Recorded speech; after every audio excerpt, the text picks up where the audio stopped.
welcome to a Trucker's Mind podcast. I'm Eddie McGee. It's your boy K Thinks. We're back, man. Episode 331. Yes, sir. All right, we're doing this just as a disclaimer. We're doing this podcast from my apartment. At the office or at the studio space, the electricity went out. Yeah. And it was hot as fuck. There's no AC there, so we still going to rock out at my place. This is how we used to do it back in the day. Right. Right? So it's an OG episode. Yeah, definitely, man. There will be no video here, though. I don't want you guys knowing how I'm living. Yeah, I don't want you guys trying to figure it out, man. I got a 7-room house here. 7 rooms, X amount of square feet. Bruh, it's so crazy. Like, we were talking about Blast, his house getting broken into, and it was like all over TMZ and stuff like that. But people are so good, where if you post anything and you got a little bit of notoriety, they know the background, they know the landmark, they know the phone pole, the way it's positioned, and they know exactly where you be at. So I don't know, just a regular person, it's important for you to be mindful of, what you showing when you're not at home and stuff like that. Because, a lot of times if you purchase a house, that stuff is public information. Absolutely. Yeah. Yeah. Well, there's that. All right. Let's get right into it, man. Breaking news. Joe Biden drops out of the race. And he pulled his hamstring, huh? And he pulled his brain. All right. President Joe Biden drops out of the 2024 presidential race. Biden, after a 5-decade career, faced a reckoning over age and his ability to defeat Trump. He endorsed Vice President Kamala Harris as party faces a historic effort to replace him. Good luck. Good luck with that. Damn. Sunday, he ended his presidential re-election campaign, bringing an abrupt, humbling conclusion to his half-century-long political career and scrambling the race for the White House less than 4 months before the election day. Biden, 81, could not reverse growing sentiment within his party that he was too frail to serve and destined to lose to Donald Trump in November. He backed Vice President Kamala Harris to replace him as the Democratic nominee. He wrote a long letter that I do not give a fuck to read. Basically, I'm too old, my balls are hanging, and I am out of here. That is basically what... No. He said, I'm focusing on my presidency, and I endorse Kamala. And I have very old balls. My balls are so old, in fact, that I don't feel like I'm, going to be fit to serve this country. I think that the thing about it is, I was telling you earlier, like, they don't, as a president, you got to be like a black dad almost. Like, the black dad, he just gonna work. He not gonna complain. He not gonna, he just gonna get up, every day and just kind of do his job and not, even if he's sick, he gonna go to work. Like, how that figure is. So the same thing with the president. I don't think that Joe Biden can show any weakness, because at the end of the day, he's the leader of America, and we can't show no weakness, because different countries will try to take advantage of that. So. Yeah, it's hard to be sitting in the highest seat in America and you can't sit up straight in that seat. Right. All right. But here's another thing. Here's the reason why Biden is dropping out. And I'm going to be the first one to say this shit. Biden is dropping out of the race because he cannot compete with that assassination. He can't compete with it. Right. This nigga Trump turned into Tupac in 1 week. Like, you can't compete with that, man. There's nothing you can do. So now I think if there was never an assassination attempt on Donald Trump, then Biden would have never dropped out. Biden would have kept on going, because it would have literally not been anything too much separating from him and Trump. But Trump is on a generational run right now. I think that, but I think all of it together. I don't think that singular thing. I think that if this was the last election, 2020, then I don't think Joe Biden drops out. But I think the cognitive decline, how bad he looked in the debate, and then Donald Trump getting shot at, and him, holding the fist. It just, that all together, it just too much. Yeah, you can't beat that. And now let's be clear. I think that if the whole assassination thing would have not happened, there would have been another determining factor before the election that would have made people get off of Biden. I think Biden would have shit on himself. I really think that once he shit his pants, then American people would have been like, you know what, this is too much. This is too much. There was what's her name, the Queen of Wales. I forgot who it was. She kept, was it Camilla Parker Bowles or whatever her name is? She kept saying that Biden kept farting. Yeah. And she was getting annoyed because he kept farting. Yeah. And she complained about it. So I mean, when you're 80-something years old and you can't control your bowels, how can you control this country? Yeah. If your bowels are out of control, imagine you don't even have the cognitive ability, nor the ability to control your bowels. Look, you know how they try to get Trump with that, try to assassinate him, right? All you got to do to Biden is give him some enchiladas and it's over. Oh, all you got to do is give him some enchiladas with a little bit of jalapenos in it, and Biden is done. A little bit of Taco Bell. It's a wrap. Yeah. I don't think Biden can handle them beans from Taco Bell. That'd be like a fucking nuke to his intestines.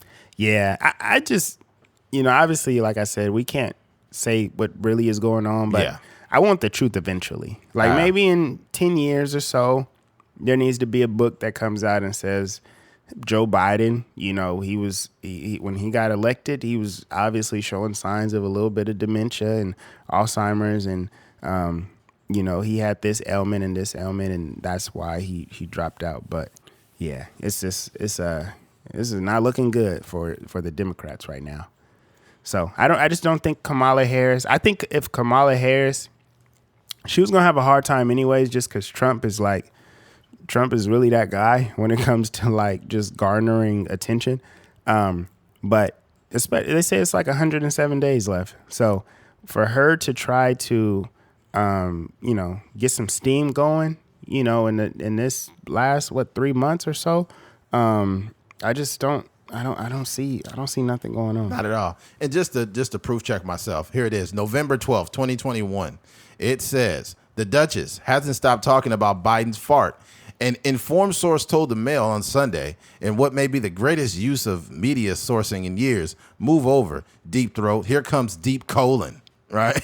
Oh, dang. It was long and loud and impossible to ignore. The Mail wrote about the fart, the breaking of wind, not the U.S. leader, I hasn't to add. Of course, loud and impossible to ignore was also how people used to describe Biden's predecessor, Donald Trump, whose surname in British English means, well, fart.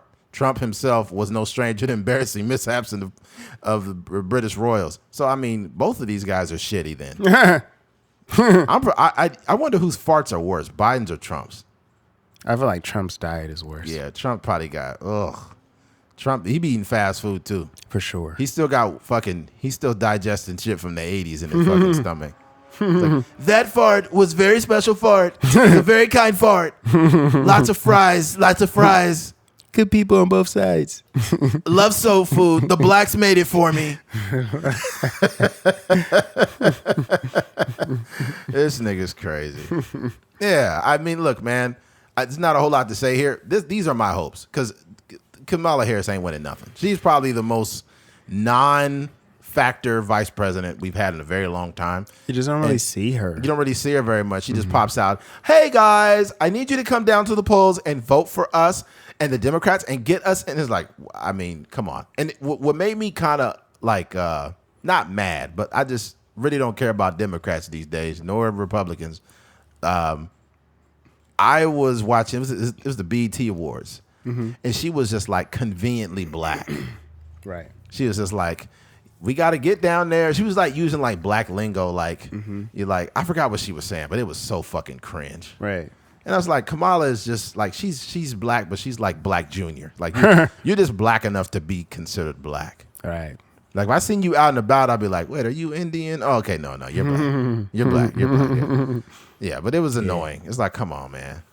Yeah, I think that when she was first brought on the scene as a vice president, it looked like she was on that trajectory to be, possibly the first, woman, female president. But didn't you just kind of see like how she's been moving recently? You just don't really see. No. You don't. But obviously, she wouldn't have really had an opportunity until 4 years from now, right? Because Joe Biden would have done 2 terms. But yeah, I don't know. I just don't see. I think this is kind of an overstatement, I guess, but I think what kind of loses the election for somebody like Kamala Harris is like if you go back to like that interview with Charlemagne, where she was just displaying these microaggressions to Charlemagne. Mm-hmm. You remember that? Yeah. She's like, his name is not, it's not Joe Manchin, it's Joe Biden. Joe Jeffrey Biden is the president of the United States, and that is not, and I'm just like, come on, Kamala, you cannot display microaggressions to Charlemagne. Mm-hmm. You let a radio guy get you out of your fucking box. Yeah. That is where you fucked up. You don't do that. Mm-hmm. I just hope that all the liberals and conservatives could come together and get Robert Kennedy in there. I know it seems like a long shot. That's the only person that aligns with my integrity. I can't. And my thing is some people will say, like, that's dumb. Vote for him is a vote for Trump. But it's like, at some point, we got to start moving the needle and get away from this 2-party system. Because obviously, it's not fucking working. We got a guy that's basically dead in Joe Biden. Joe Biden's walking around, and he's like, his nigga got CTE before it was even a real thing, right? Mm-hmm. He was playing football when they had leather helmets back in the day, mm-hmm. right? So we got Joe Biden CTE, and we got fucking a criminal. We got a convicted felon running for the fucking highest seat in the highest seat in America is a fucking felon, right? Like, my uncle had a hard time getting a job out here in this country, but this motherfucker gets to run for president, and then he gets to wipe his record clean. Yeah, like, come on, like this. This guy is basically milking the government to clean his fucking shit up. Mm-hmm. I don't like that. So I don't even say allegiance, just my integrity aligns with Robert Kennedy. For those that don't know enough about him, just do some research and see if you like him. If you don't, then stick with the Democrats. I just don't like the Democrats. They pander to black people and don't do nothing for them. Yeah. And before somebody says, like, well, the conservatives are going to make a change, man, y'all don't give a fuck. Mm-hmm. Conservatives don't care too. They bargain racism. The thing about I always have this. I hope in the near future there is a little bit of a mix up. I don't see a world where this independent person is going to get any traction. I just think that's like, that's, I don't know. It is what it is. Even like a Bloomberg who had like a lot of money. And he had enough money to, he was sending, little advertisements to the house and stuff like that. Like, even that, it just doesn't get no traction. But I think the real next mix up is more black people voting conservative. And I'm not saying that because I'm conservative. I'm just saying that because I want more parity. I don't want it to be like, Joe Biden can just pull up and say, if you're not black if you don't vote for me. I want, black people to vote, their interests, because in reality, a lot of black people are, very religious and very Christian based. And in our reality, a lot of the, conservative values align more with, Christian faith. So, but the only dilemma that happens with black people is that, a lot of people in poverty need the government, whether it's just government assistance in terms of living, government assistance in terms of like food stamps and different things like that. So, you obviously gonna vote big government if you need the government to survive. But, when it comes to your core values and your morals and, what you believe in, a lot of that stuff that the liberals are doing, a lot of black people don't necessarily condone. But that's the real dilemma. So I think if there was a conservative person that can get out there, like even like a Ben Carson, like he got out there, but Ben Carson was just like, he just was very smart, but very dumb at the same time. But I think if there was a highly intelligent, like a Barack Obama-esque, like conservative black man that was just moving the needle and maybe not even running for president, but just like like a senator or something that's from whatever city, Texas or something like that. If there was like an articulate black man from Texas that was like super conservative, I think that he could pull some black people in another direction. But I just think now, if a big like celebrity entertain like a Jay-Z or something like that, got up there and was like, "Hey, I'm conservative," I just think he would lose so many fans, money, and resources, or like a Beyonce or something. But I think hopefully like in 10 years or so, and I'm not saying this because I'm voting, Republican. I'm just saying it because I want it to be shake it up. Yeah, I just want there to be polarity. I don't want there to be a black person that votes Republican and we are looking at him like an Uncle Tom or something like that. I just want it to be like where it's like we can actually have the conversation like, hey, why did you vote Republican? He was like, well, the way my taxes is set up, I have a business and I live in this city or I live in this state and, they're doing this for me on this side of it, but yeah. Yeah. What I would like is there is a black conservative nominee or whatever running for president. What I would like is a guy that will look into actual black history and like black farming. Just black farmers have had it the worst. And I feel like if there's some type of government aid for black farmers, I think that would be dope. Right. Some people will say like, oh, but why is it just black farmers? Because they've been oppressed more than any fucking farmer. If you go all the way back to like sharecroppers and how they got fucked, and then literally there was like, it's something crazy like 90% of black farmers like literally had the land taken from them and everything. It was absolutely terrible. And farmers in general, whether black or not, in today's world, they're just in debt up to their fucking eyeballs. Especially chicken farmers. We seen that documentary, Super Size Me. It's so sad. It's so sad. Part 2, Super Size Me Part 2, where people who are chicken farmers are getting just beaten down by these massive corporations. They're getting beat down by they call it Big Chicken, who is like, there's a couple companies. I think Tyson's in there and a couple. Is it Genio? I can't remember who else is in there. But they just wash you away. And I think that if you don't want to give black people reparations, in which I feel black people are owed, I don't even feel that black people are owed. They literally are owed. Yeah. It's written. If you understand any of the historical context or history involving reparations, you would see that it's not a handout. It is an actual thing. And recently there was a woman that pulled up the information and it showed that black people did get reparations. Some. They did. They literally got the 40 acres, the mule, the whole thing, but then they took it back, which is fucked. So you give them the 40 acres, you give them the farmland, and then you take it away from them. That's crazy. Yeah. So that makes it worse. But I don't want to go on a tangent. But I think that would be a dope thing if you get a conservative black guy in there.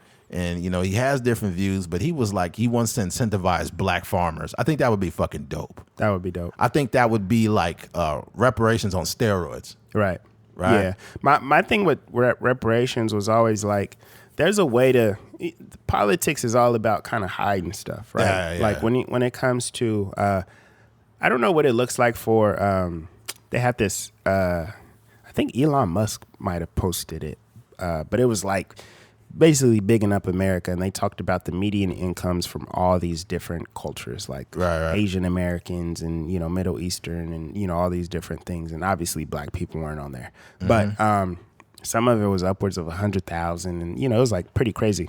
But I think what happens is I don't know what like some of those people are voting, what their voting interests are, but excuse me, I know that they get a lot of incentives in terms of starting their businesses, when they come here and they're getting grants and loans and stuff to open up 7-Elevens and AMPMs and stuff like that. Absolutely. That they're kind of incentivizing them to vote a certain way. So absolutely. I think that like you were saying, if you had a certain party, or even if the liberals decided to do it, like it would just spark a different conversation. And it doesn't have to be like you get X amount of money, because obviously that can just, it could just be spent. But if it was land, property, like it was like just incentivized to do certain things, whether start a business. Hey, if you're African American and you start a business, you come up with a business plan. Like they have a thing in Bakersfield. It's called, I forget what the name of it, but it's like Bakersfield Launchpad, and basically they were giving out monies to people that to start up micro businesses for small businesses here in town, And basically, all you had to do is take a course, create a business plan, and fill out the application. And you needed, certain other, things in terms of business licenses and stuff like that. But if it was something like that for Black people to get some bread, like, that would ensure that they're putting it into the right hands, right? Absolutely. They're not just giving it to somebody to go trick it off at, Amiri or whatever. But like, they're not just going to Lamborghini or whatever, but like they actually gonna do something with it, that could, help our community. Seeing Lamborghinis at apartment complex. Look like Kevin Edwards out here.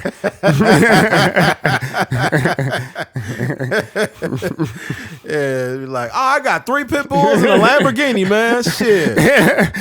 Yeah, we don't need those Black people making us look bad. Not them. Facts. Not them. Yeah. Yeah, not 40 acres and a pit bull. Oh God.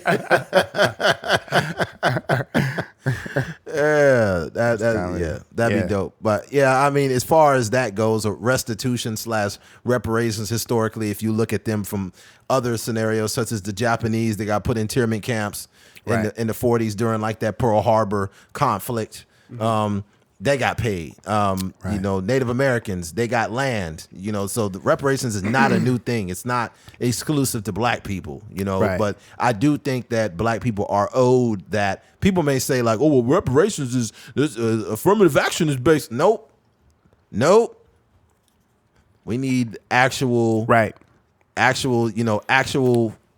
plans to actually give people monies. Yeah, and it don't even have to be much. Like, even with the Native Americans, like, a lot of them, they get different opportunities and stuff like that. But a lot of that stuff is just like land. I know even when I was in school, a lot of them had, dang near free education. Yeah.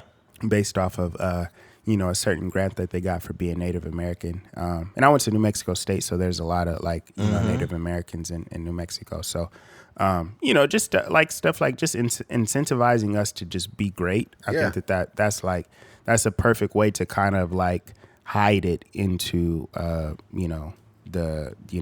it's not just a handout. It's like, do this and do this in order to get some resources. So, yeah. Yeah. You got to understand too, for hundreds of years, free labor for hundreds of years, in exchange for nothing. That is just simply not, okay. In addition to that, cotton was a $1 billion industry, not million, not hundreds of millions, billions with a B. Yeah. So you got years of billions of dollars. Let me see, when was a cotton gin created? Cotton gin, when was it made? 40s or something? No, way before a modern. Oh, way before that. Let's see. A modern mechanical cotton gin was created by American inventor Eli Whitney. Oh yeah, that's right. 1793. God damn, I was way off. Yeah. You said the 1940s, nigga. Damn. Yeah, it was way late. Yeah, they didn't need it by then. And patented in 1794. Whitney's gin was a combination of a wire screen and small wire hooks to pull the cotton through, while brushes continuously moved in loose cotton lint and prevent jams. It revolutionized cotton industry in the United States, but also inadvertently led to the growth of slavery. Let me say that again.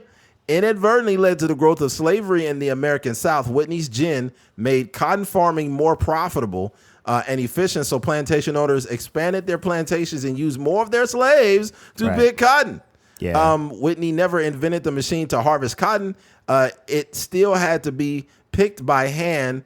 The invention was separated it. Yeah, exactly. Yeah. The invention has thus been identified as the inadvertent contributing factor to the outbreak of American Civil War. Modern automated cotton gins use multiple powered cleaning cylinders and saws, and often offer far higher productivity than their hand powered precursors. So, yeah, that Civil War, it was to preserve slavery.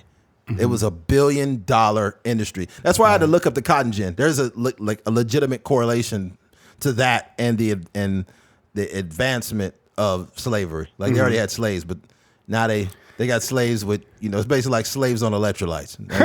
Slaves to the second power. They like basically took it up a notch. They started, creating LeBron slaves. Right. And that's when shit went south. Right. Literally. It went south. When things start to get cheaper and productivity increases, that's like what happens, in terms of like it's the same thing when it comes to like the music industry. When people started, like the setup we got at the crib, like when niggas was able to make like viral songs just from like sitting in their living room on a microphone, like the Soulja Boys, like downloading Fruity Loops and just putting some sounds. Like that's the same thing with the Cotton Gin. Like they just started going crazy with the Cotton. So Soulja Boy was the first, like he was like Eli Whitney too. Soulja Boy was like Eli Whitney. Kiss me to the phone. Yo, Soulja Boy was a motherfucker, bro. Yeah. People forget about Soulja Boy. Soulja Boy had like the number one ringtone. Like every girl I was talking to in college, they phone ring. Like, kiss me through the phone, kiss me through the phone. I'm like, dude, what's going on, man? I was working on some music a couple weeks ago, and I was like, I want to make like a Soulja Boy type beat. Like, like that would be dope to do that now with like different sonics and stuff. And I was looking up some of the sounds, and there was some people online that was like remaking that song because all he had was like the stock sounds and Fruity Loops. So but he was just making put it that dope, together. though. Yeah. So shout out to Soulja Boy, man. That's like real creativity to be able to make a hit song out of just like, it probably was like a demo version too, or like a crack version from freaking LimeWire or something. I just think Soulja Boy started to get a little too bold after a while. He just started saying anything.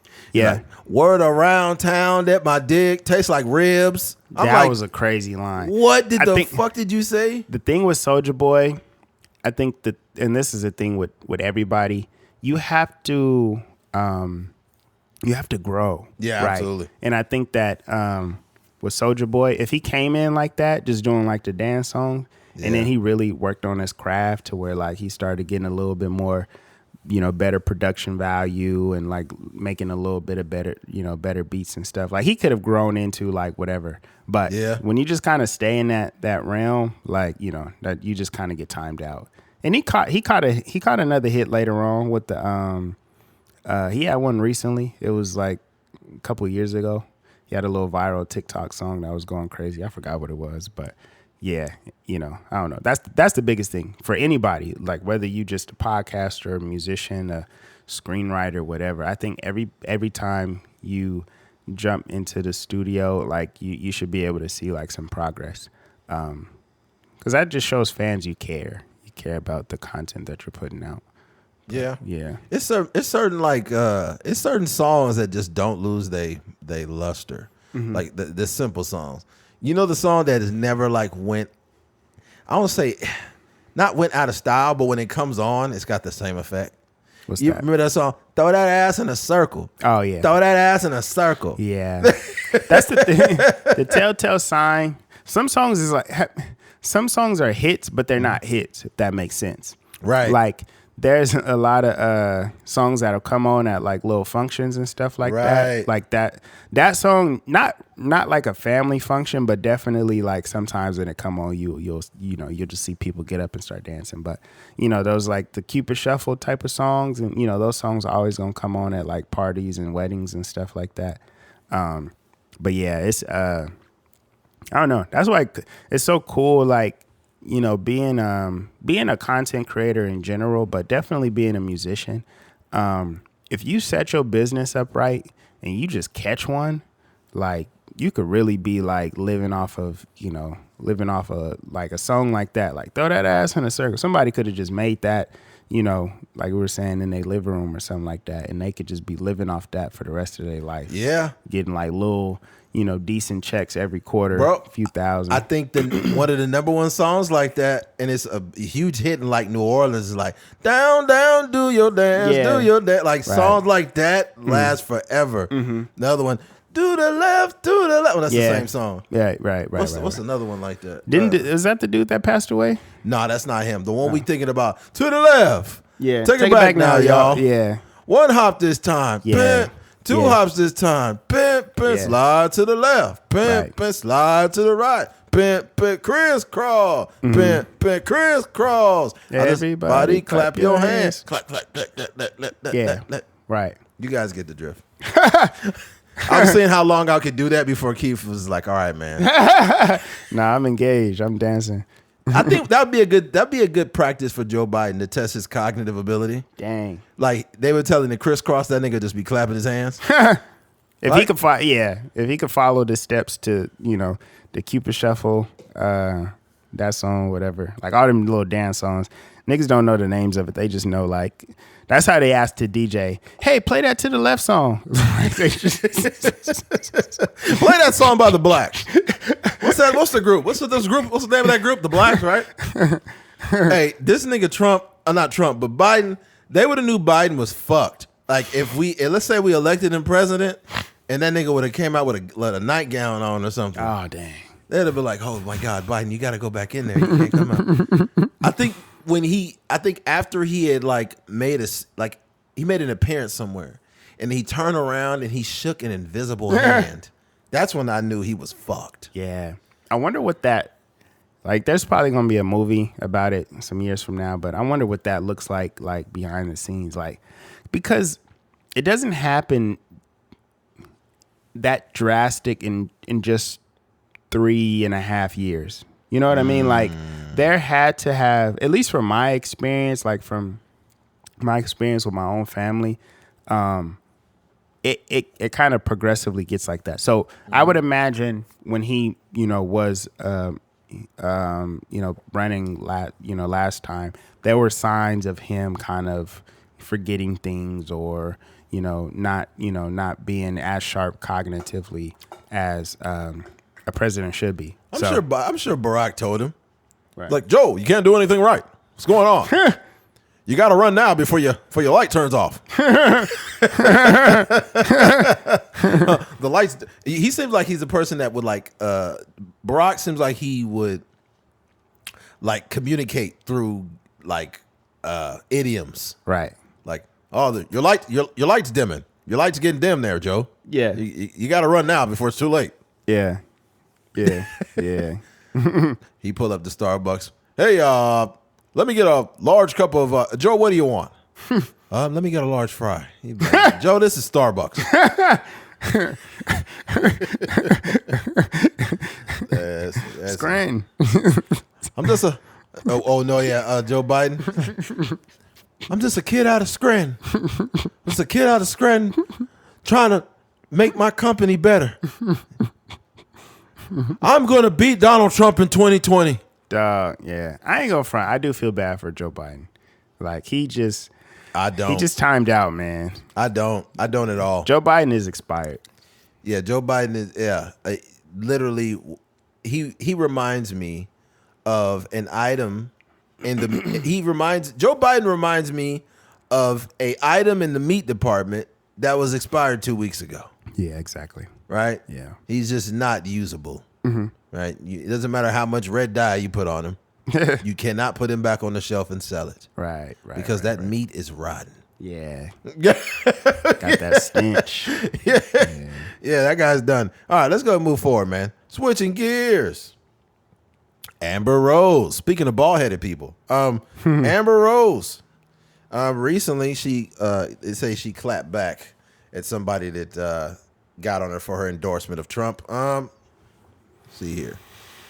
Amber Rose claps back at Joy Reid after criticizing convention speech. She said, in quote, "Stop being a race baiter." American model Amber Rose fired back at NBC's Joy Reid on Tuesday after the host criticized her address in support of former President Donald Trump, dismissing her as racially ambiguous. Rose spoke in front of a packed room at the Republican National Convention in Milwaukee Monday night, recalling her own political conversion and how she went from thinking Trump was a racist to supporting his movement. Reid wasted little time tearing into the model on cautioning black voters from embracing the message that Rose, a person of color with mainstream fame, had delivered on stage.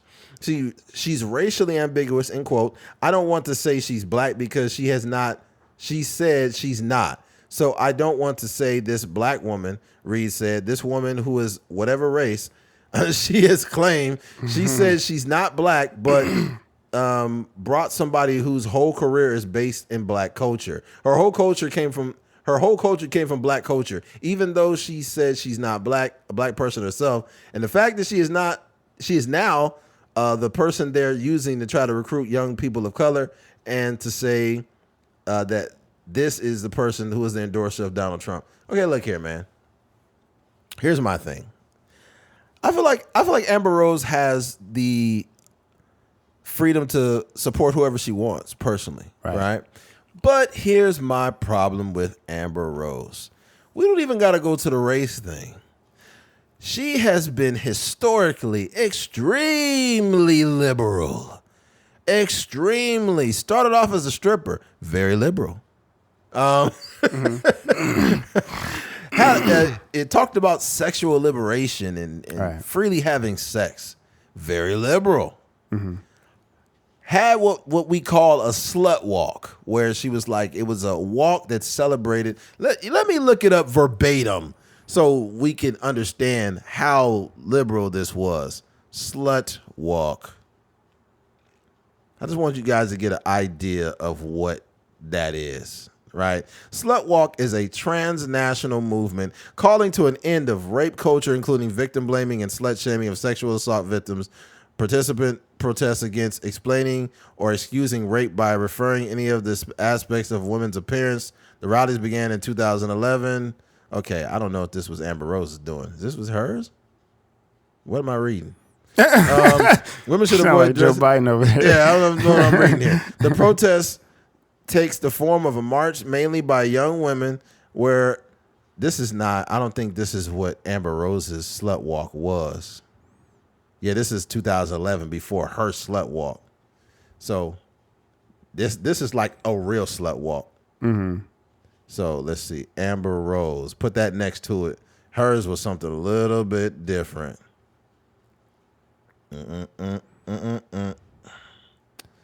Oh, God. Anyways, let's just move on from that. Amber Rose, a slut walk. No. Yeah, here it is here. Slut walks, offers, blah, blah, blah.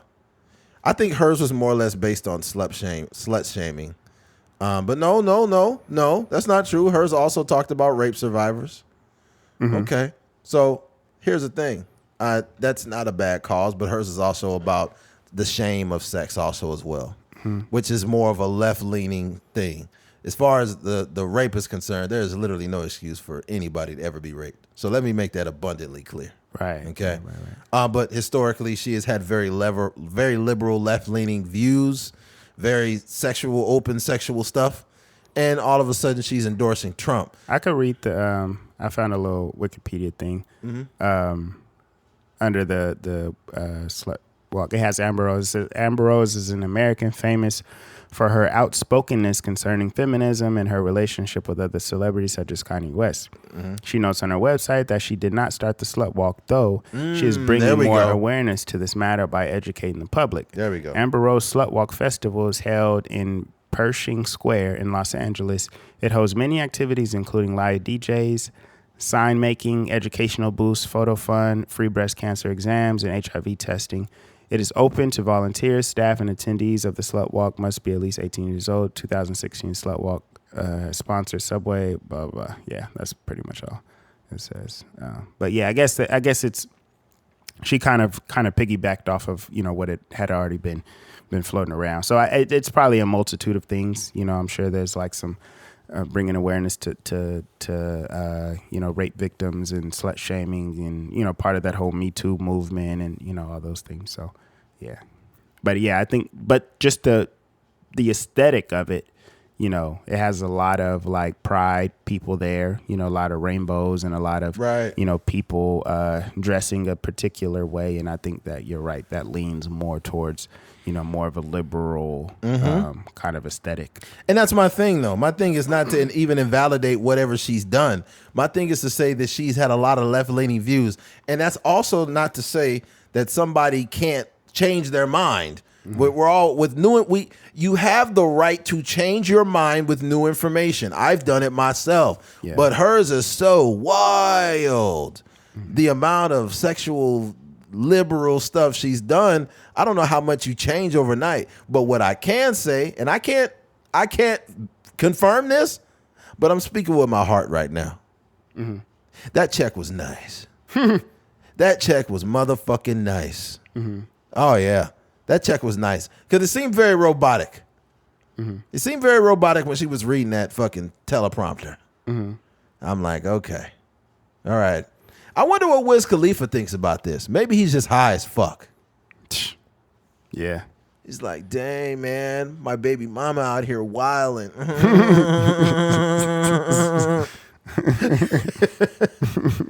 Baby mama out here getting that bag. Taylor Gang. Yeah. My wife sold her soul to Donald Trump. Black and yellow, black and yellow, black and yellow, black and yellow. Oh man, what did Kanye say about Amber Rose? He said my ex girl said she gave me the best years of her life or something like that. Mm-hmm. It was like a diss. Mm-hmm. And Amber Rose is getting on him. He said something in relation to her son, and then she said that Kanye West like fingers in his booty. Yeah. You remember that? Yeah, I do remember that. Yeah. It's just be careful who you lay with. That's the moral of this story. Yeah, don't let women trick you into putting fingers in your butt. Yeah. You'll never hear the end of that one. I mean, some dudes is proactive with it. What you mean? I mean, they're not getting tricked into it. They're the ones saying they're the ones doing it. Yeah, they're the ones that's like, Yeah, I've never had a woman trick me into putting a finger in my ass. Yeah, that ain't never happened to me. This one girl back in the day tried to tell me that she's like, yeah, a man's G-spot is in his ass. Nah. I said, nah, not mine. She said, yes, it is. I said, no, it's not. She's like, no, yes, it is. I was like, no, it's not. Yeah. Yeah, you're not tricking me to do that. Yeah. Yeah, I don't think so. Yeah, you ain't getting me. I don't even think. I think in order to figure that out, like you have to, like you kind of have to want that, area played with, if that makes sense. Yeah, it's too much. You know what I mean? So if you're already uncomfortable with like being like your booty being grabbed and all that other stuff, then you won't even find that out. You know what I mean? It's just, I don't know. That's just a nonsense conversation. Yeah. Not to mention, if you're a person that is having that happen, all I know is this. Just let the woman know if you've been eating some corn. Okay? Dang. If you've been eating some or corn. Some peanuts. Hot Cheetos. Let her know if you've been doing the one chip challenge. The one chip challenge. Yeah. Oh man, let her know if you've been eating some of that dehydrated ramen. Yo, the worst ramen. Well, it tastes the best, but the worst ramen to me back in the day was that shrimp ramen with those fucking microscopic shrimp in them. Yeah, the little dehydrated. Oh shrimps. man, the shrimp never got bigger. Like, what part of the ocean did you get this fucking shrimp, man? Right. Yeah. These little prepubescent shrimps. Yeah. You got me these fucking pre-puberty shrimps in this goddamn thing, man. Golly, man. That's funny. Yeah, it's but I used to work with this dude back in the day that would make his cup of ramen look like a gourmet meal. Really? Oh man, this guy would put all kind of shit in there. He would get like eggs. He would dice them up, but he diced them perfect. Mm-hmm. He must have had a very sharp knife or something. Mm-hmm. So he would dice up the egg really good. Then he would get green onions and like some type of like chili sauce he would put on top. Yeah. Sriracha or just no, not chili sauce. Mm-hmm. Not that. It's like this. I can't even explain it. It looked like chili flakes that you put on a pizza, like the pepper flakes. It's like a paste. Is it like an Asian? Yeah. Okay. Yeah. I think I know what you're talking about. He put that on there and he put something else, and I'm like, this motherfucker's eating some. He's eating some Food Network noodles over there. Nah. Sometimes, like, I'll smack some noodles every now and then. But yeah, boiling the egg, slicing it up and putting it in there, it just add that extra, like bouginess to it. that you need. Yeah, man. And you know what's fucked up though? We talked about this before. We, I used to always microwave those cup of noodles. They came in a styrofoam cup. Yeah. And you are not supposed to microwave those cups. Yeah.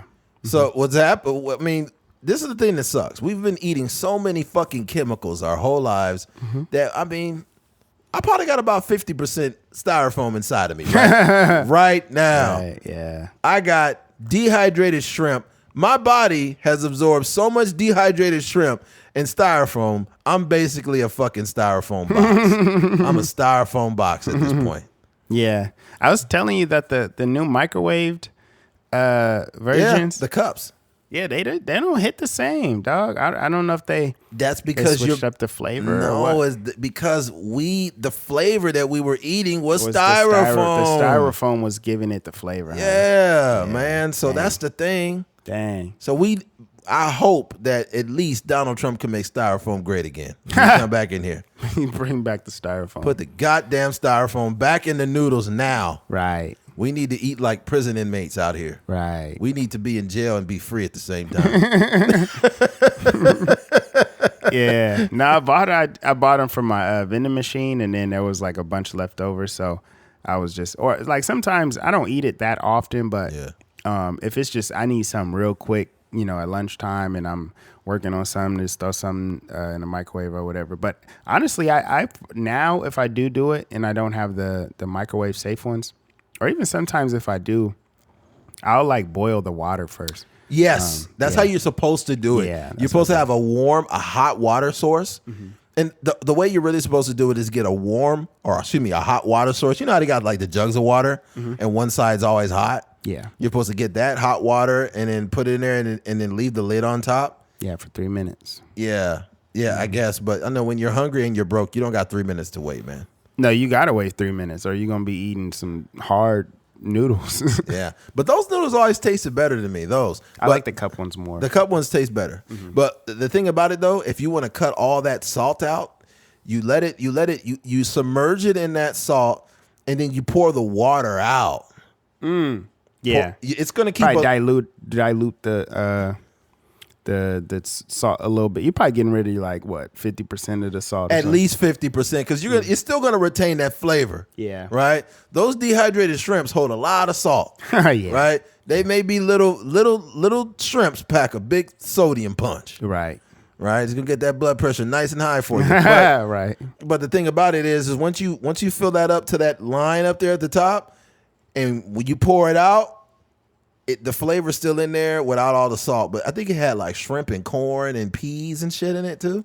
Yeah, some carrots, the peas, and then the corn. Yeah. You ever had the beef one? Yeah. It's like, man, what part of the cow is this, man? Yeah.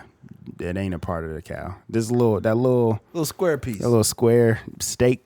That ain't real steak. Yeah, it's like what raccoon did you take this from, man? That's probably some intestines or something. Yeah. This just some leftover, like, whatever. Yeah, you giving me fucking squirrel meat over here, man. Yeah. What's crazy is there are places in America where, like, how you see a squirrel in the street and you're just like, oh, whatever, it's a squirrel. Do you know there's places in America where they literally hunt squirrels? Yeah. They're like, oh, it's squirrel hunting season.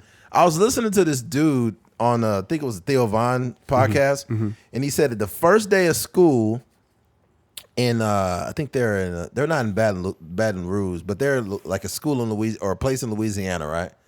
The first day of school, they cancel it so all the parents and the kids could go squirrel hunting. That's crazy.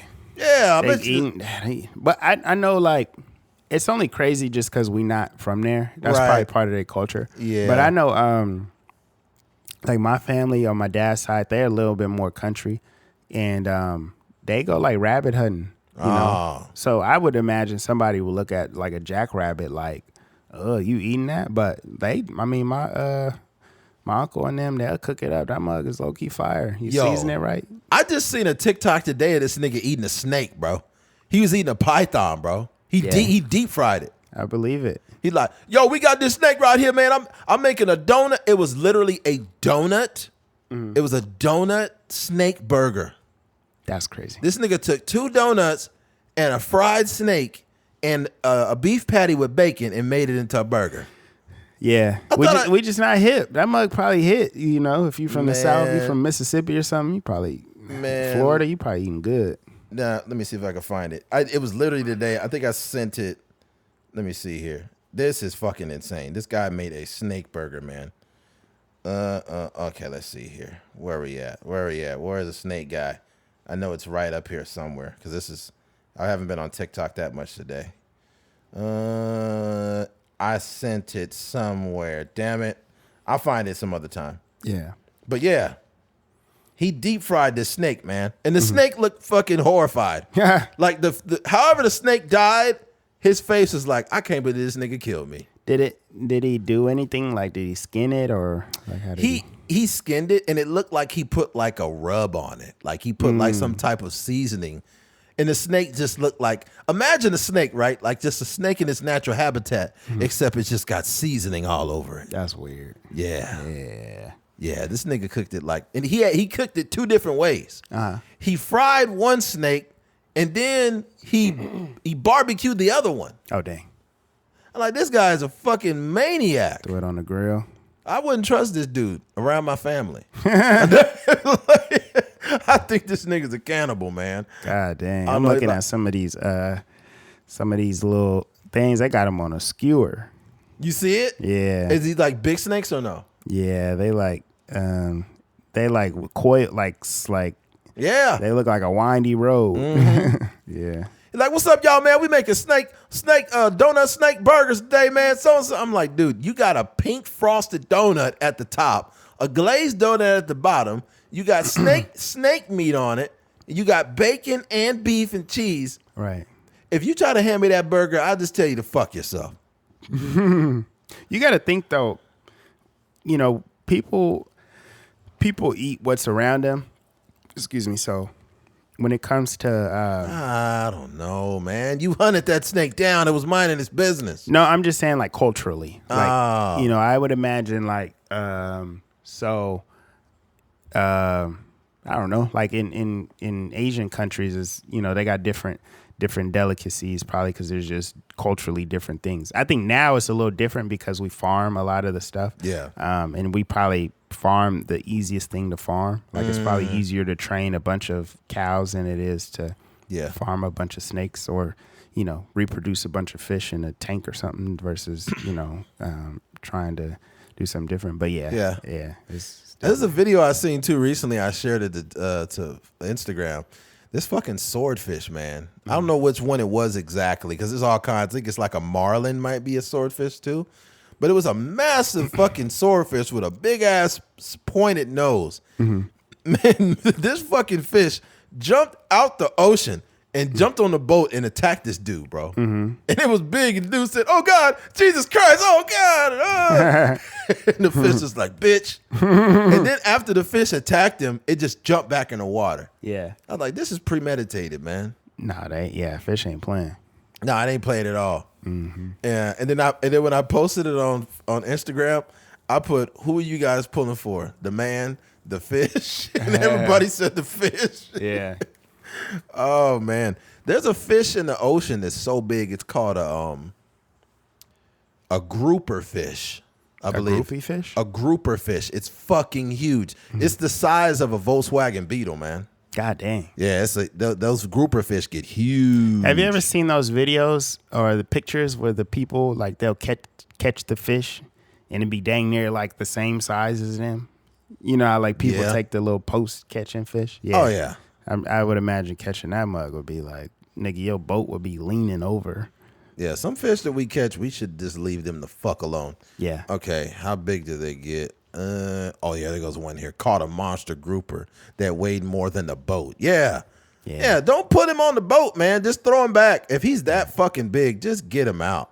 Let's see need it. the photo though. Yeah, fuck that photo, man.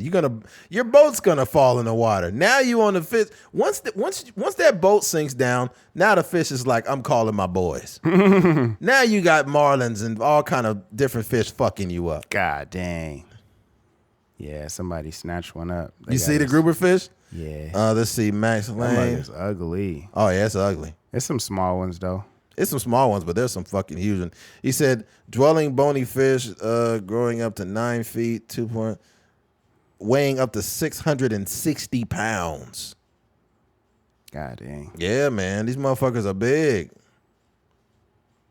Yeah, these fish are as fat as the people that they got to break down the wall to get them out. You seen that My 600 Pound Life? Yeah. Dude, that's crazy. Yeah.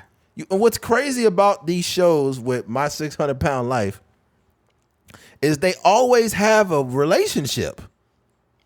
Not always. Not always, but a lot of times they got like a wife or she's got a man. I'm like, what the fuck is going on? Yeah, sometimes you'll see like they just be sitting in the room and then all of a sudden the husband will pop in there and be like, hey, honey, I'm heading off to work right now. Do you need anything? And be like, no. Well, on your way back, can you grab me 50 Oreo cookies and 2 buckets of ice cream? And it'd be like, I seen one where she didn't have a relationship, but she was with her kids, and like her kids basically like can't live their life because they gotta take care of her because she can't move nowhere without no help. Man. She can't get up. Like they gotta bathe her. Like it's a whole thing. But there was like things where she was sending her kids grocery shopping, and the list was wild. Oh yeah, I believe it. Yeah, it was like, can you bring me 2 buckets of KFC chicken and then 30 large fries. It's like, come on. Like, it's like some crazy stuff. And then it was like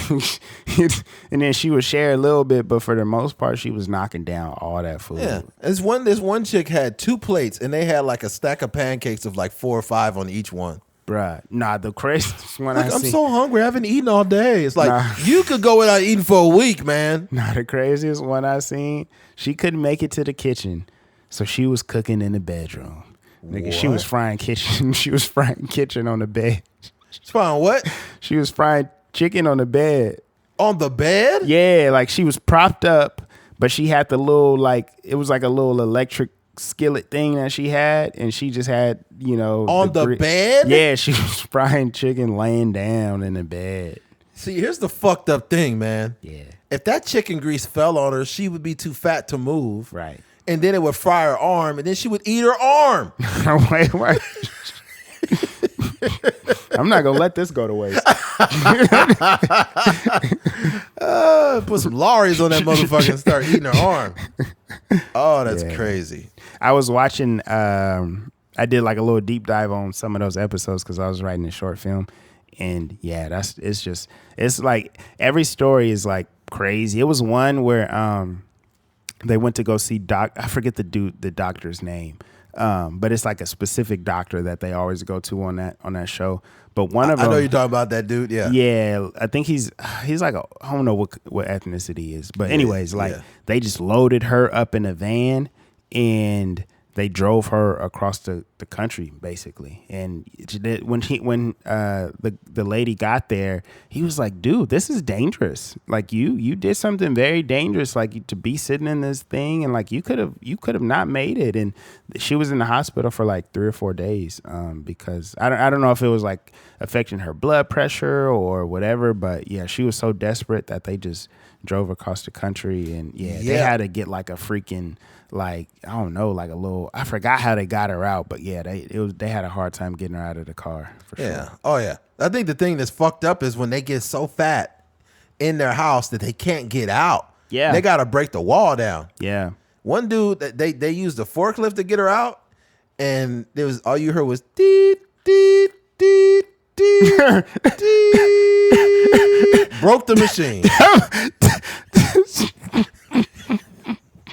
Like, god damn. You know, there's a producer named Cardiac, and his little tagline is that's like a convenient name. Like it's like it's like the flat line from a thing. But what's that thing? It's not called an EKG. What is it called? I don't know what that mug is. But go ahead. But no, it's just that sound though that you were describing. Yeah. Like, yeah. So it was crazy. Man, it's insane. It was one episode I seen, and the lady had to call out the paramedics and the police to help her get in the house.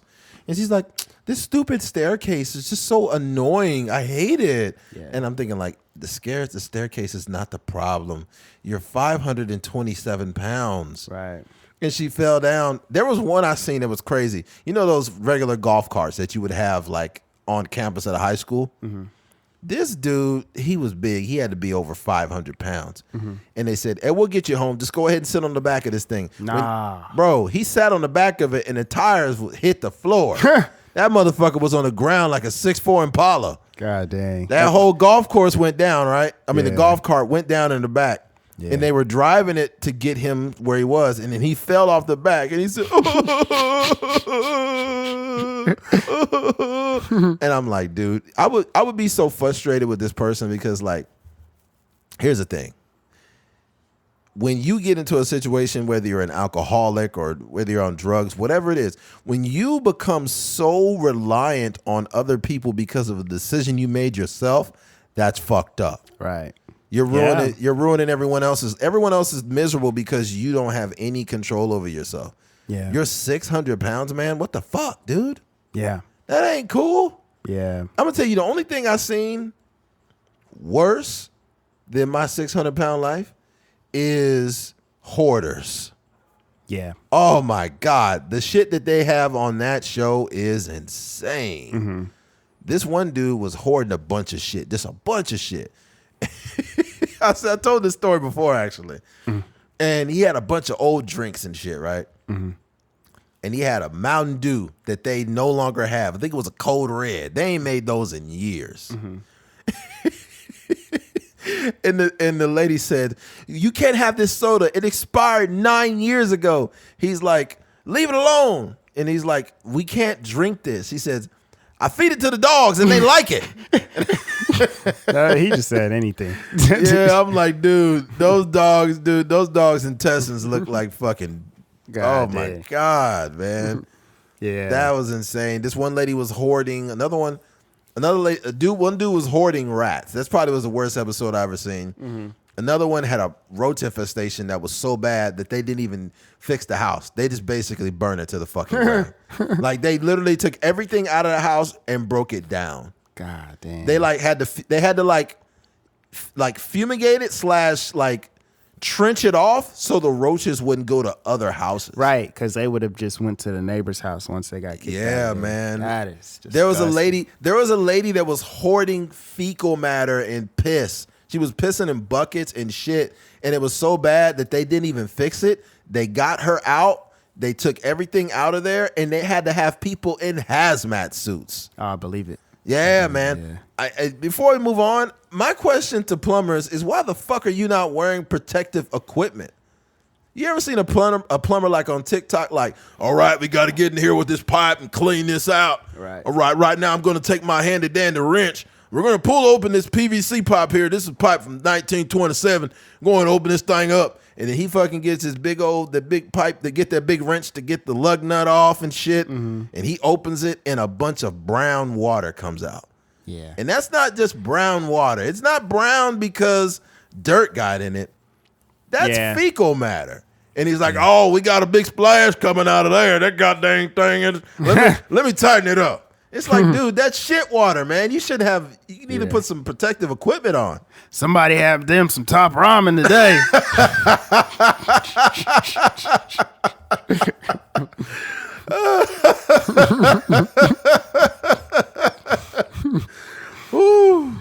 There's a lot of oil in these pipes. I'm pretty sure there was a black family that used to live in here. There's a lot of grease in these pipes.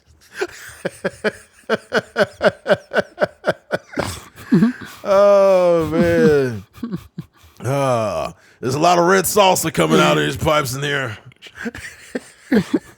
That's insane, man. Plumbers, like, there's somebody I know one dude that's a plumber. I'm going to ask him, why don't you guys wear hazmat suits? Yeah. I would at least have like a long sleeve material that was like waterproof at the very least. Because at my job, I haul hazardous material, which, you know, sometimes I deliver to gas stations, other times I deliver to refineries, and we have a glove that's dipped in this paint coating that blocks off hazardous material because we can't have it on our fingers. So we wear the proper PPE, protective equipment, basically, to stop us from having these problems. I wonder if these plumbers are eating lunch and shit and they got fecal particles all over themselves. Yeah. They don't go to Subway. They go to Shitway. They don't go to McDonald's. They go to McButtholes. They don't go to Taco Bell. They go to Booty Bear. Booty Bear. Yo, if you're a plumber listening to this, man, you need to watch. Just stop listening to the podcast and go wash your hands, man. Right. Yeah. Better yet, go in the shower. Just wash your body with some acid, man. Get that dookie off you. Nah, that's crazy. All right, man. Yeah. We just went way off a track. Jeez. That's funny. Why'd you do that, Keith? Anyway, switching gears. Very convenient next topic here. Bacteria-tainted water at the Southern California beaches. So the bacteria level is so fucking high that we're telling people to not get in the water. Yeah, California ain't as clean as you think. We got shit in our water. Avoid the bacteria-tainted water at these Southern California beaches this holiday weekend. A day at the beach is probably on the schedule for many Californians this week, especially with the heat wave baking the region on the 4th of July weekend. So this is, a little over a week old, but I felt like this was the important topic. But surfing, splashing, or swimming at some of South California's most popular beaches could result in severe illness due to high levels of bacteria in the water. The Los Angeles County Department of Public Health has issued ocean water use warning for about a dozen beaches and multiple piers with bacteria levels that exceed health standards. Here's a list of the beaches and piers in Malibu, Santa Monica, Long Beach, and Orange County that are under advisory for the bacteria levels. Zuma Beach, nasty. Escondido State Beach, nasty. Paradise Cove, it's nasty. Puerto Beach, nasty. Los Flores Beach, nasty. Malibu Pier, nasty. And then Dan Blocker County Beach, it's got somebody's balls in it. So that's how bad it is right now. You got Joe Biden's balls in Dan Blocker Beach. So don't go there. All right, let's see here. Zuma Beach, 100 yards down the coast. Well, I'll say this, okay? Because there's not a whole bunch more to speak on. By bacterial levels, obviously, there are impurities that are getting in the water, including fecal matter. Like, people are taking shits in that water. Let's be clear. People are urinating all in that water. I'm pretty sure there are dead bodies in that water. Yeah. Right? What's crazy about it is this. The things that exist, not only in the ocean, but in lakes all over America, is atrocious. There was like a lake or something that was in Las Vegas, and the water started to recede. And the more it started to recede, they started finding dead bodies out there. Gosh. They started finding these large containers, and they opened them up, and they were finding dead bodies everywhere. I mean, we're talking about Vegas. More likely, it was probably a pimp situation, or somebody owed a lot of money. It's like, hey, Tony, where's my fucking money, man? Like, I don't know, man. I'll get it to you next week. No, I need my money right now, man. Right. You bet me on the game. You lost. I don't get paid till next week, Vinny. What you want me to do? Huh? What you want me to do? I'm sorry. Wait, come on, man. You busting my balls, man. Come on, what the fuck is wrong with you? Hey, it's all right, Vinny. Like, let's go over to the lake over there and have a little conversation. No problem. Nobody ever seen Vinny again. Fingers mailed to his mom. Yeah, they tried. I guess they said that there was a dude named Jimmy Hoffa, and supposedly they said he's he's buried in Giant Stadium. I guess they were pouring concrete around the time that Jimmy Hoffa died, and they said that Jimmy Hoffa's body is in one of those fucking one of those cement pillars. Yeah. So the moment they break that place down, they might find his body. Let me see. Hold on. It's a crazy story. I don't want to get off track too much, but I got to freaking cross-reference it. Jimmy Hoffa in 1982. 40 years, Jimmy Hoffa's disappearance remains. It's still a riddle. They were talking about it in 2037, found his body. Let me see here. I'm gonna just put Giant Stadium. The new Giant Stadium? Yeah. Hoffa's body was ground up in little pieces, shipped to Florida, and thrown into a swamp. Allen said, Hoffa is declared legally dead. Self-described hitman Donald Tony the Greek Francos claims Hoffa is buried under Giant Stadium in East Rutherford, New Jersey. The FBI finds no evidence to support the claim. Dang. So Saquon Barkley was running on Jimmy Hoffa this whole goddamn time. Where Odell, you know, Odell Beckham caught that pass. Yeah. Jimmy Hoffa was right underneath there. Dead. Dang. Shout out to Jimmy. Yeah. R.I.P. Jimmy Hoffa, man. Yeah. Shout out to Odell, man. I will say though that the with the beaches, there's going to be a certain level of just like stuff in there. Just it's a living space. You know, there's fish in there and all kind of other stuff. There's things that die in the ocean every day. But the human element is the one that's really screwing it up. You know, like there are people. My girlfriend actually went to the beach and she came back and she had like tar all over her. What? And the dog too. Wow. Yeah, like on her jeans and stuff like that, on her clothes, and then on the dog's fur and stuff like that. But all that stuff from the oil spill, like it's still remnants of that oil spill that's floating around in some of these oceans. So, you know, basically humans, like, you know, we just find a way to screw some stuff up, and that's like, you know, that's the reason why all these beaches is just so nasty. We just contaminate everything. Absolutely. And here's what I'm talking about. I like the proof. I just have a lot of information, a lot of useless information. Mm-hmm. But human remains revealed by shrinking Lake Mead identified half a century. Coroners in Las Vegas say DNA analysis shows bone belonged to Donald Smith, 39, who drowned in 1974. Yeah, it's wild. The Clark County coroner. Okay, hold on. The identification was based on DNA analysis and reports from the original incident. The coroner said a human bone was discovered in October. This is in 23 when this whole article came out. Mm-hmm. It was the sixth set of remains discovered since May 2022 when a severe drought started to lower water levels dramatically. Family boating, petting. So yeah, there's just a lot of people in there. But it's a stretch, but it's not a stretch. Basically, what I'm saying. Mm-hmm. The bacteria levels have all kinds of things, dead fish and poop, and we're throwing trash, and chemicals definitely are getting into the fucking water. Yeah. So that's another problem. Mm-hmm. But whenever I see people like, I'm over here at the lake chilling with my buddies, man, we're just drinking beer. I'm like, dude, that water is brown. Mm-hmm. That water is disgusting. Yeah. You know? And while we're talking about freaking bodies of water, why are people still drowning in the fucking Kern River, man? There was a TikTok I seen literally about a week ago. No, it was 4th of July weekend.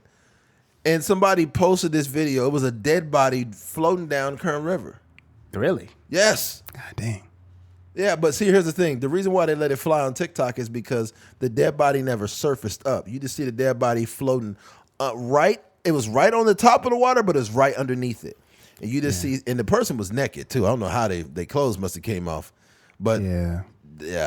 God dang. I know the Kern River is a lot of people don't like pay attention. And I think everybody in Bakersfield knows it's somewhat dangerous. But it doesn't look dangerous. And I think that's part of the reason why people keep dying. I know for me, I've definitely been in the Kern River and floated down it in like tubes. But you don't realize, like, just from looking at it, how dangerous it is. I know when I was floating down, we were on like little inner tubes or whatever, and it was smooth. Like, you know, you go down there and you floating down, and you know it's kind of like a little peaceful little thing. But towards like certain pockets, you might run into a tree. You might run into like some rocks or something like that. That's like whatever, and it just looks more appealing than it really is. But yeah, even when you get towards the end and you don't really know where to get out, and like, yeah, it's a whole thing. Like whether you're a good swimmer or not, like there's nothing really safe about it at all. So I don't know. It's a little bit of danger that people in Bakersfield like to go out there and, you know, and get on tubes or get on a little floaty or whatever and go down there. But yeah, people die every year, and they say the same thing every year, but people do dangerous stuff all the time. That's pretty much what it looks like. Yeah, I mean that's beyond dangerous, man. Too many fucking people died in there. You got to be a little more aware of that. I will say this too before we move to the next topic. They call it magnet fishing, right? And magnet fishing is legal. It's basically you get a massive magnet. It's probably like a 40-pound magnet, right? And you throw it in these beds of water, and you can do it on a bridge. I forgot like where, but there's certain counties they allow you to do magnet fishing.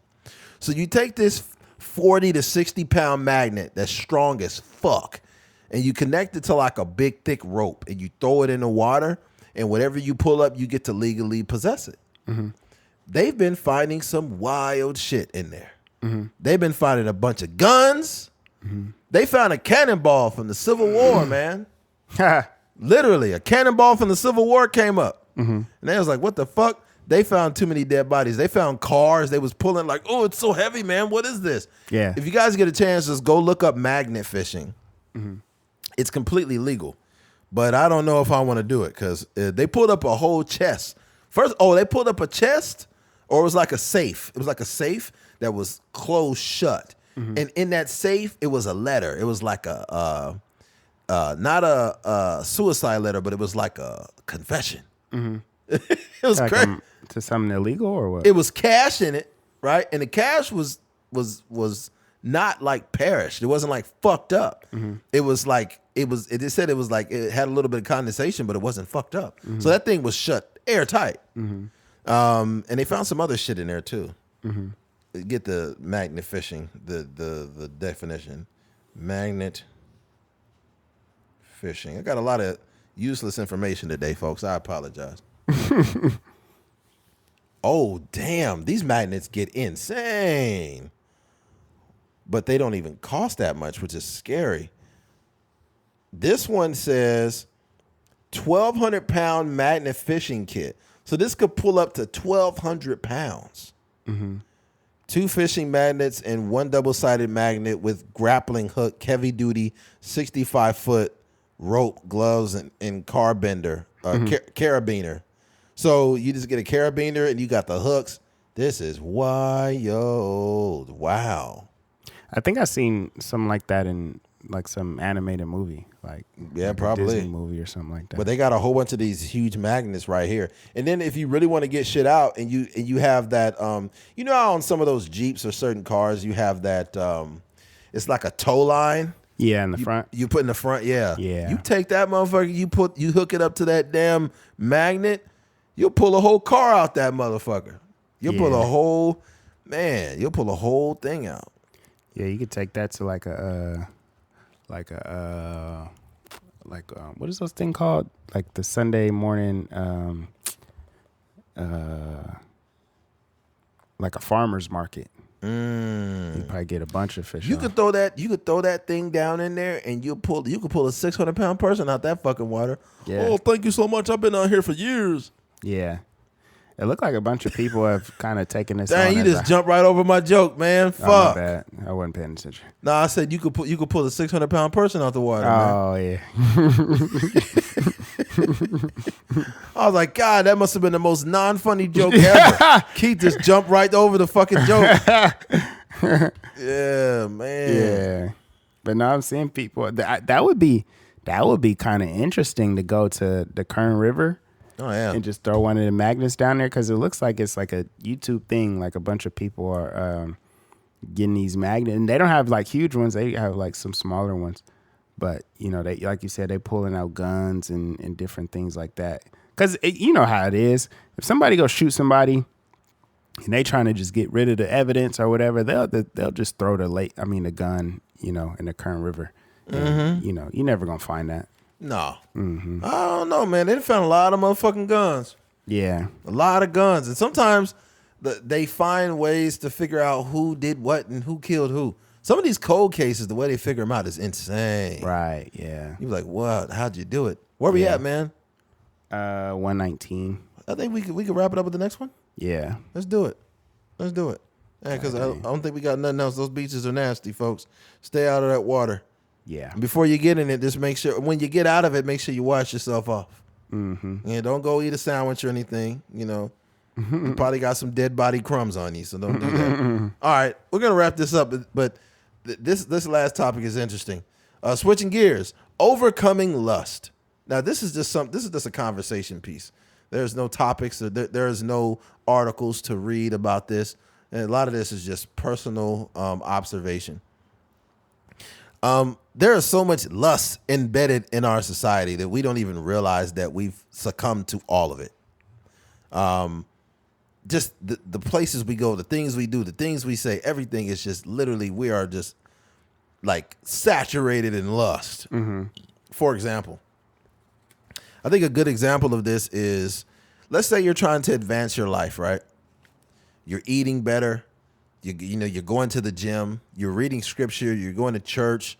You have a good friend group. But for some reason, you're still fucking somebody you have no business fucking. Mm-hmm. That is how you know lust is powerful. Mm-hmm. Like, how do you eat a good diet?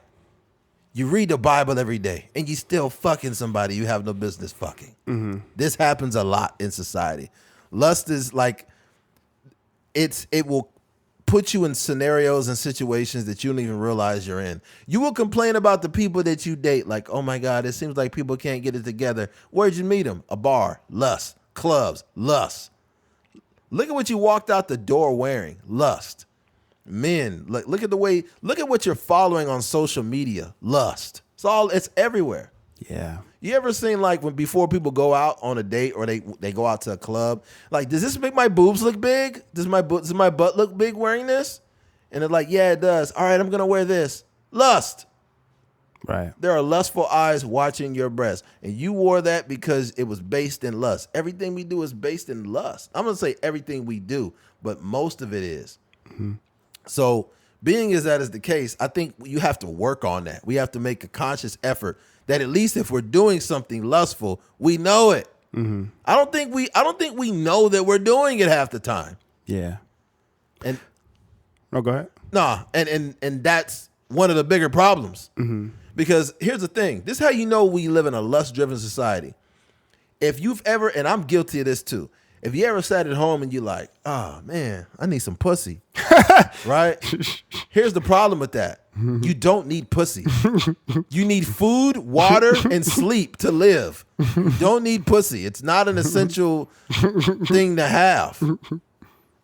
It's just like, in all seriousness, it's no different than an alcoholic saying, I need a beer.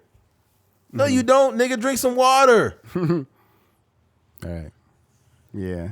I think the whole lust conversation is interesting because it's just such a like an overpowering thing in our the way we move. Everything. Like, you know, this might be like a weird place to take it, but lust has like caused people to, you know, be in prison for the rest of their life, you know, for different things as far as like sexual assaults and all these different things. Like I don't know. It's just such a overbearing part of our life, and I think that it's important to kind of like discipline yourself in that area. Mm-hmm.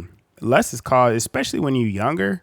Like, you know, for myself and for people that I know, it'll put you in some wild predicaments. Hell yeah. Where you driving out of town to go like knock something down, or you like, you know, you may have not even got your license yet. You may be driving drunk. You may be like going to a neighborhood that's not the safest. Like, it's just so many different scenarios where lust can put you in where it's just like not safe, you know, not conducive for you. And I just think it's important for us to, like, I don't know, just to kind of clean stuff up, you know, whether that's like unfollowing certain, you know, pages on social media, or, you know, kind of like curating the content that you're watching to make sure it's not too, you know, raunchy, or even, you know, movies or shows or, you know, whatever even music that you're consuming. I think also when it comes to sometimes the important part of like the reason why you got to create like a discipline around it is because like it's already there. Like, it's inherently just in wherever you are. Like, I sent a picture to our group chat where I'm just scrolling through YouTube and it's just cheeks. Everywhere. Like a little Temu advertisement with Yes. just some cheeks on there. I'm like, dog, like imagine a person selling that's sex like, everywhere. yeah, imagine a person that's just like battling with like the discipline of, Yes. you know, I don't know, they may be like addicted to like porn or something like that, and they own like a 2-week cleanse of, you know, just kind of staying away from that stuff. And then you just scrolling through YouTube, you know, you might be looking for some gospel, you know, Right. sermons or something like that. And it's just Temu cheeks all over the thing. It's like Yeah. that could like really send you back, you know, into a black hole. But I think that it's just everywhere. And I think that, you know, rampant. like on Twitter, you know, if you look in, it's on Instagram. I would say not so much on Facebook. Facebook is still kind of like really centered around like just the people you follow. Right.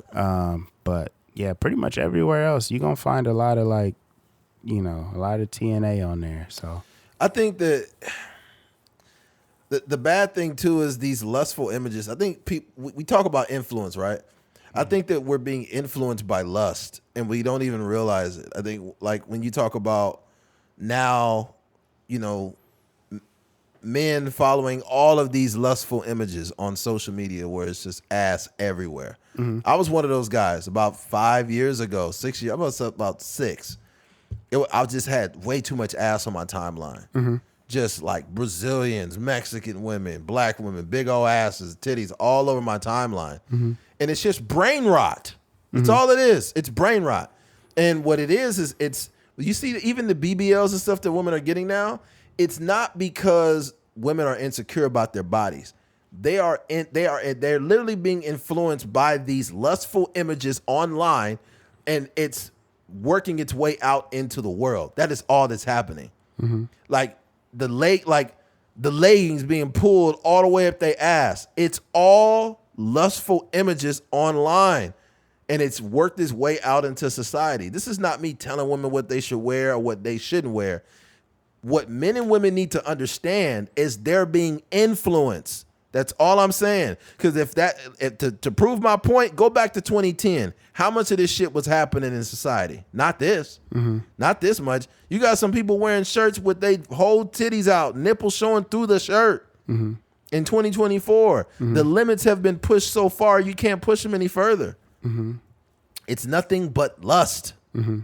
And when I go in the gym, let's say I'm working out, doing my thing, girl walks by, big old booty, jiggling and everything, right? jiggling and everything. I'm just being blunt because people need to hear this shit. When I see it, I'm just like, I'm just going to work out. I seen this girl, obviously, she's attractive, she got a big booty, but I can't look at this because it's like feeding your brain negative images of women. It's skewing your view of women. And I think men and women have a very skewed view of each other because of the images and the influence that's going out into the world. I don't subscribe to it because being 39, I lived life before everybody was influenced by the internet. So I know what's happening in the real world, man. And it's really unfortunate. But I also think this. I think as an individual, you need to do your job. You need to do your due diligence as a man or a woman to work on your lustful behavior before relationships. Because what's happening is I think lust is pulling people out of their relationships, dog.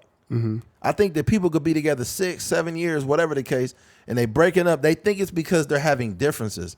But deep down inside, like, people really do be thinking they got options, bro. They be figuring like, this relationship's not working. I got options. No, you don't. You got a bunch of people that want to fuck you. They've been seeing their pictures online. Yeah. These people don't value you. Everybody is looking through a lustful lens. And no, that's facts. yeah, that's all it is. Like you think that you having difficulties with your partner, but truth be told, in the very back of your subconscious, you want to fuck these people that's liking your pictures. You want to give that person, you want to give that girl a chance that's been liking all your photos. You want to give that guy a chance that's been giving you attention. Yeah, it's not like when you break up with your girl or your boyfriend, whatever, that you're thinking about like you know, the next person, you're not thinking about like, oh, that person that likes my pictures, like this is going to be a better relationship. There you go. You just thinking about sex. That's like, it. Yeah. Like this guy used to want to do whatever back in the day. And I'm gonna give him a chance now. Or this girl, you know, used to holler at me, whatever. Or she liked me, but I was in a relationship, whatever. Mm-hmm. Yeah. This is why I brought this topic up, because lust is such a cornerstone to everyone's situation that we have to learn how to maneuver around it in order to maintain decent relationships. Like lust is here to stay. It's not going anywhere. So we as people, and I think the work has to start when you're single. You can't just find the right person and now you're going to work on it. You have too many lust-like behaviors. If you want me to say it, you got too many hoe behaviors. And that's not exclusive to women. That's men and women. Yeah. I think the thing with lust too is the hard part about 2024 is that it's so easy. Just how we talked about how easy it is to just start a podcast or be a musician. It's so easy to monetize like sexuality nowadays. And you don't even need, I mean, obviously OnlyFans and these things, but it don't even need to go that far. It could literally just be like how people are monetizing like fitness pages, but every post or video of them working out starts with the booty picture, right? Right. That first frame is the booty picture, and then when you click on the video, it's the girl doing squats or like, you know, like deadlift or something like that. But, you know, if you look at these pages, you know, it's not really about fitness. It's just like kind of selling a lifestyle. And a lot of people are paid. A lot of pages are curated like that. Like I see it in every genre, right? Yep. So the real estate girl, like, you know, she got her cleavage showing, but she's selling houses. Or the musician, like she got, you know, her. What are booty you out. really selling? Yeah, it's like you're kind of like it's like, and some of these people are like really talented. You know, like they make good music, or they sell a lot of houses, or they're like, you know, a good teacher or whatever. Titties in escrow. Yeah, like it was. It's them titties in escrow. Right. There's a this girl that I know. She's like an elementary teacher. And she has like a teacher, I think she has like a teacher page, like she kind of like a dedicated like teacher page, or she was like cleaning up her classroom or something. And the first frame was like that, exactly like I was saying, just cheeks out. And I'm just like, you're teaching kids. Yes. These kids are like 8 years old. Like, why this is the point I'm trying to make, Keith. What we're doing is we're incorporating lust in situations that shouldn't even have it. Right. Like, and the thing about it is like either if it's conscious or unconscious, it's a problem. If you are a third grade teacher and you are like, I'm doing my best for my kids, and the first frame is you bending over in the camera, did you ever think to yourself that maybe it's not necessary to have your butt in the fucking camera? Right. Do you not think that the kids or the principal or the teacher or the parents are gonna see that? Mm-hmm.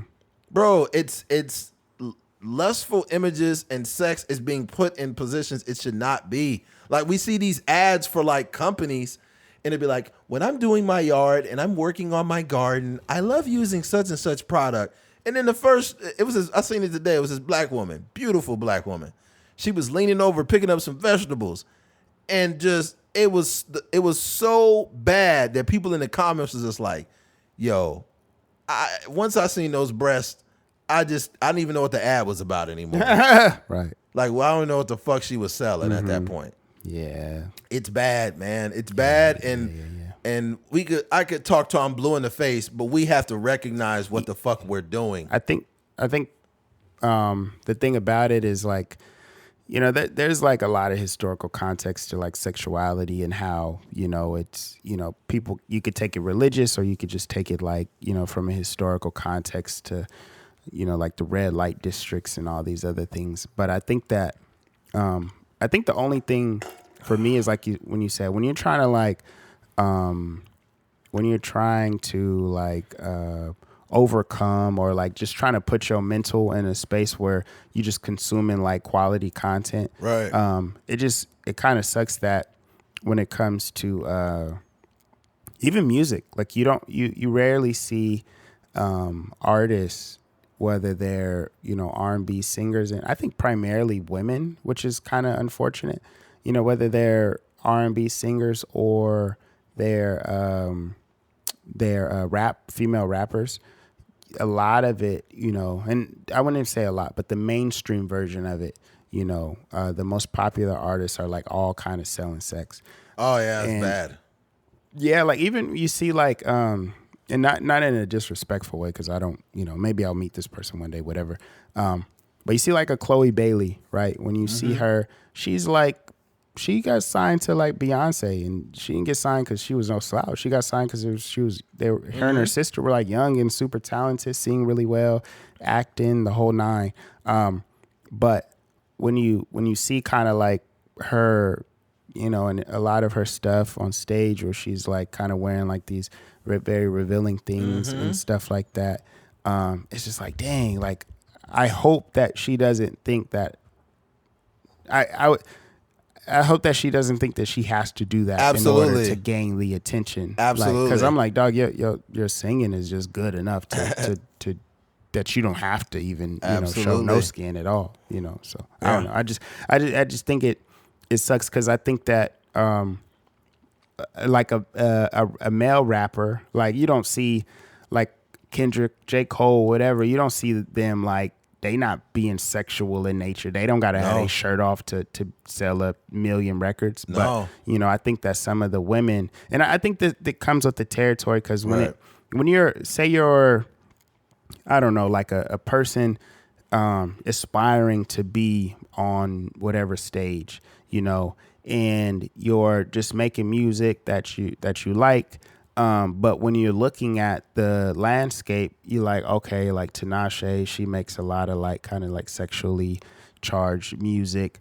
You're looking at Kalani, you see like, she makes some music that's not super sexual, but like she's showing her body and all these, different things. And you're just looking at like the people that anybody would look up to when they're trying to like start their career. And you're saying like, oh, this is what it looks like. Even like a Victoria Monet or whatever. Then if you want to be a rapper, you're looking at Meg Thee Stallion, Nicki Minaj, Lotto, or Ice Spice, and this is just what it looks like. So you're like, dang, how do I get in this game and I keep my, like, how can I do it while keeping my clothes on? I think that it's unfortunate, but there's influences from these big corporations to keep women naked, and I think that they're women are dumbing themselves down. Like if we're gonna be blunt about this, like Meg Thee Stallion has a degree.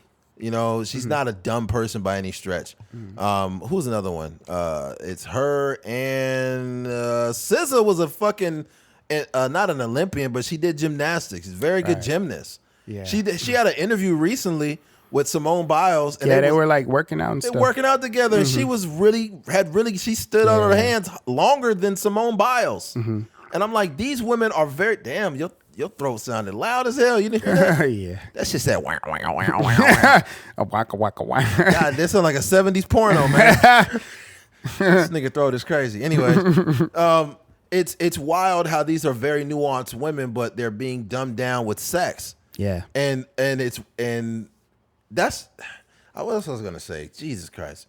I think that a lot of women have mixed up sexiness or beauty with nakedness. And that's a lie. Right. It's a huge fucking lie. If you go back to the 90s, women used to have on polka dotted shirts and bangs.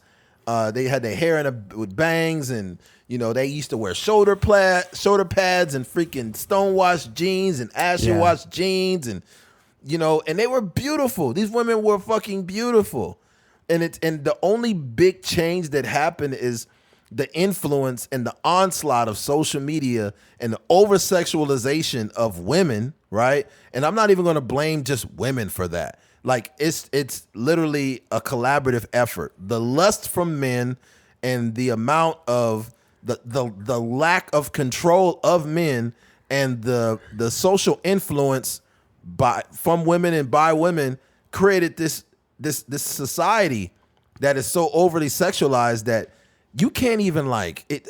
You can't even really like talk to women that don't do something that is based in lust, or women can't even deal with men that men don't do something based in lust.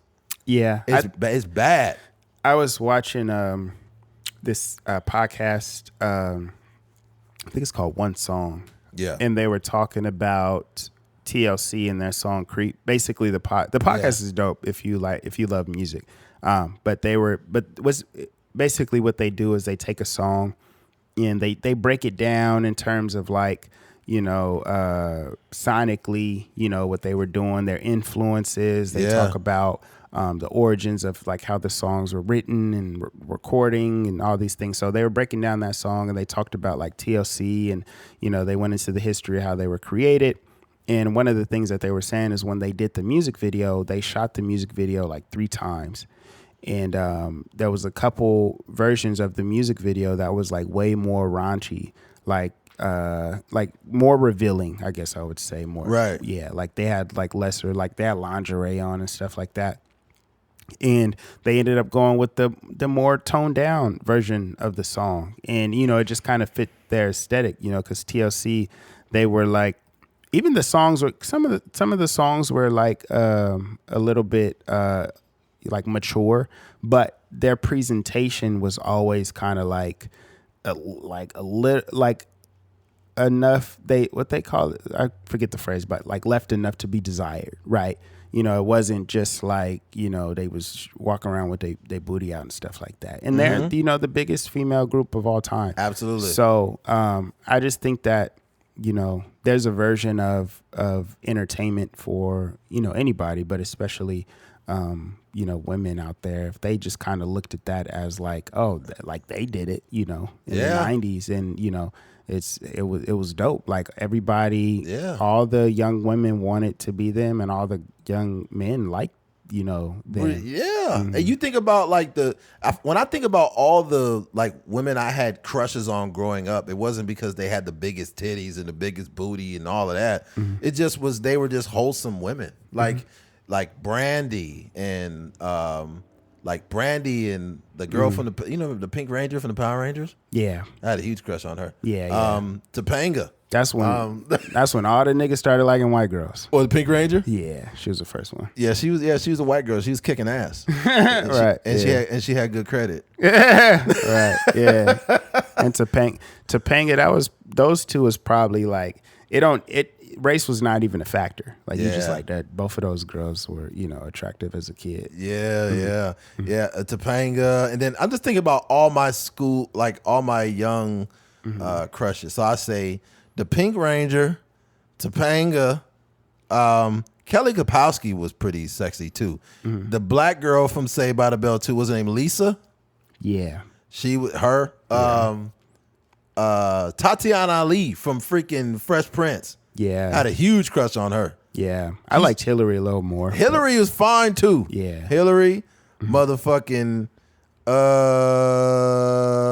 gotta put her in there because I would say Selena too. Selena for sure. Yeah, Selena. Selena was like the first thick Mexican woman that she had that bitty bum. She turned me out. She turned me out. Those are the ones on the top of my head right now. But that's when I knew I just liked women, right? In general. Yeah, you knew you weren't gay. What? No, nigga, that's not what I meant. Like I didn't have a type of woman that I liked. I know, man. God damn. Jesus Christ. This nigga made it sound like I had a revelation or something. I'm delivered. I'm not gay no more. Where is that guy? Oh man, where is that guy at? I wonder if he really got delivered. Or is he still gay? I'm delivered. That was when I seen that, I'm like, dude, what kind of fucking? It's a couple guys. It was a guy that I seen recently. Like, it wasn't that person, but it was another person that was like, basically like had a. Like he was delivered from being gay type of thing. That's like, I don't lust over men no more. Like, yeah, it was crazy. Yeah, all right. You got a nigga texting you right now. When you coming over tonight? Bring some chicken wings this time. Don't be coming empty-handed. No, but I'm just jumping back to you had that song Creep. Right. That was like it was like a little bop, like a song, but they was like talking about fucking on there. Yeah. So I creep. Yeah, just keep it on the down low. There's nobody is supposed to know. Yeah. Right? And the thing about it is like a cool little song, but they talking about being lustful. Yeah. For But sure. that's back when lust was like it was like at level 4. Right. It was somebody had a they made a comparison between Tyla's song Water and Sexy Red. It was like a little Twitter combo. But somebody was like, y'all don't want to have a conversation, but both of these songs is nasty, but y'all favor one over the other. Something to that nature. But the person responded, it was some guy that was like a producer, musician, or manager or something. But he was like, that's not really the conversation. He like, Tyler was able to like use like metaphors and just kind of hide the raunchiness inside of like creative lyrics, and they were like Sexy Red is just like saying it like like very very forward, but that's what like the music used to look like back in the day, right? Instead of like saying WAP, it would be like like rain on me, it would just be like a just a creative way to be sexual, you know what I mean? But yeah, it's just a different time, Yeah, that's just kind of what it looks like. Yeah, there's what's the Water song? What's she basically talking about, a vagina? Is that what it is? No, I don't think. It's just like make me sweat, make me. I don't know the lyrics. Make me sweat. Yeah. Make me holler. Yeah. Make me lose my breath. Yeah. Make me what? Sounds like fucking to me. Yeah. It's just a creative way. Right. Yeah. Yeah. But yeah, there's that. I just, in a nutshell, I think that we need to do a better job, especially as single people, to work on lust. Because I'll say this too. Every time you have sexual relations as a single person, it is 8 million% based in lust every time. If you are not saying that I like this girl a lot, I would like to be with her, I would, I could see her as my wife, or I could, see myself engaged to this person. If you can't say that, then that means you are engaging in lust every time. I'm no better than anyone else, but I will say this. You need to be aware when you're doing it, because if you normalize this shit, then you will never value an actual relationship, because you literally are just going to be a hoe in a relationship. This is no different from men or women. You're going to be with your girl, or your girl going to be with a dude, and then the moment y'all have a little falling out, you're going to fall right back into that hoe shit. Yeah. Yep. That's what it looks like. I think I was thinking about the conversation of like sexuality and music, and I was thinking about an artist like her. Like her is like one of my favorite artists, but she doesn't really make that like that music like this very like sexual in nature. She just talks a lot about like relationships and stuff like that. But I was just thinking like a girl like Lauryn Hill was able to make like one of the best albums ever, hip hop albums ever. Yep. It was just the song that was about sex was mostly about like, hey, like don't sleep with this dude, like just be, what I mean, like just be careful with your body type of situation. She literally said, girl, you better watch out. Some guys are only about that thing. That was a literal thing. It was an amazing song, but it was a literal warning to women that there are some men who are fixated on sex and they will do anything for it. That was a very direct message. If I was like owned a label or something like that, I would like, if I had an artist, like a female artist that was like just like any of those girls that we mentioned that was like really dope like that, right. That would be my message. I would Absolutely. Be like, yo, like go do a deep dive on this album. And realize like this is one of the best albums ever. Absolutely. Like from a I think the testament of a great album is like how often it's sampled. And when you kind of look at, if you listen to that album, you'll see his samples that hip hop people have flipped all over that song, all over that album. And then also just like historically, like it's looked at as like one of the best hip hop albums. And then she's singing and rapping on there. It's like really dope. So I would just be like, yo, like this is, she was able to do this without being raunchy, without being so revealing. Like she just made an amazing body of work. So just like, hey, like you don't have to do that. You don't have to sell, you don't have to talk sexual and nasty to sell 1 million records. And oftentimes a lot of that stuff that they're doing, you know, being nasty and raunchy is not that successful. It's not. Yeah. But there have been some artists back in the day, because I'm a Missy fan too. Missy Elliott was dope, but she had some freaky songs too. She for sure did, yeah. She had, ooh, sock it to me like it won't do. That was a sexual song. Yeah, Missy was one of those. What's the other one too? Get your freak on. Yeah. Get your freak on. Get your freak on. Yeah. But even those songs were not like, they were kind of nasty, but it's they like were level like 4 nasty. Right. Yeah. There was like, they were still like commercially viable, because as a kid you would listen to it and you didn't even think it was about sex. You just be listening to it like Yeah, but I still think there was a lot more creativeness back then when it came to it. And I'm not trying to pit women against women, but I grew up on some dope ass female MCs. Like, you know, we had Lauryn Hill and Missy Elliott, and Lil' Kim was still dope. You had Foxy Brown. You had like really dope artists, MC Lyte. Like you had some dope artists back in the day. Now it's just so oversaturated with sex. It ain't no, like the real MCs out there, like what's her name, Rhapsody.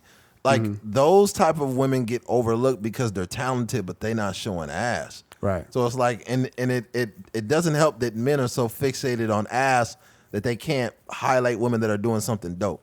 Now this is just not even a segue, but a jump off from what we're talking about. This is why I'm kind of happy. I won't say kind of. I'm actually very happy that women are getting attention for sports right now, especially the WNBA, because we give way too much attention to women that are overly sexualizing themselves on the internet. They just naked. But it's women out here playing a professional sport that don't get attention for it. They're some of the best athletes in the world at their sport, and they didn't get no real recognition from it, you know? And now we're witnessing women, you know, create these new milestones in sports, and I think it's amazing. And I think it's also dope, you know, when you have a sister. My sister's 3 years older than me, so I grew up watching a lot of women's basketball. So I think it's dope to see women getting attention for being highly skilled and very proficient in what they're doing, rather than just having ass. I think that's really refreshing to see, you know, just to kind of offset, you know, or kind of jump off from what we were talking about earlier. But yeah, man, I don't got a whole lot more to say. I guess to summarize all of it, just work on overcoming your own lustful situations. Because I think the more you start to become aware of how you're displaying, or what situations or scenarios you're putting yourself in, you're gonna realize how much you're using your dick instead of your brain. Right. And it could get scary, man. Yeah. You might want to call that girl over your house. Don't have her come over, man. Just don't do it. Yeah. Yeah. That's my I guess I don't even know what you would call it, but a goal. All right, Joe Biden. I just can't think of the word, but I have a goal. I guess a test for everybody this week. You know, that one thing, that lustful thing that you know would probably do this week. Just see if you can like have some discipline in that area. Absolutely. Like you said, that the girl that you would probably call, or the person you would DM or whatever. Just just try not to do that this week. I will say start with your following. The thing that you follow often, I think if you want to get to know someone, this is ladies and gentlemen, if you really want to get to know someone, you can get a tone of who they are and what they're influenced by just going to their social media and going to see what they follow. Right? If a woman goes to a man's profile and it's just a bunch of lustful pornographic images online, then I mean, God, like good luck. Like this dude, more than likely, he just wants to fuck something. Yeah. Like this guy is not somebody that's trying to take anybody serious. Right. You know, and you know, if you go to a woman's page and all of her stuff is like men are trash, and you go to the next page, men are trash. It's like she not looking for nothing serious. Yeah. Probably a lesbian too.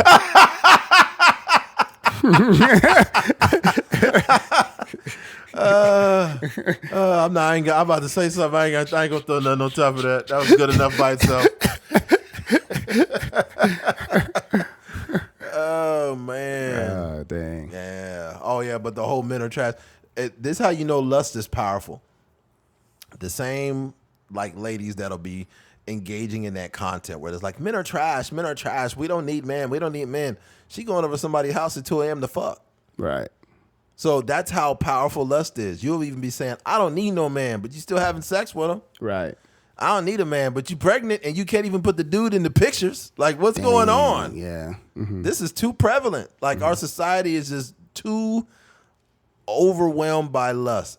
And I gotta stop because it's just becoming a circular conversation, right? So we go ahead and end it here. Do you have anything else, Keith? Nope.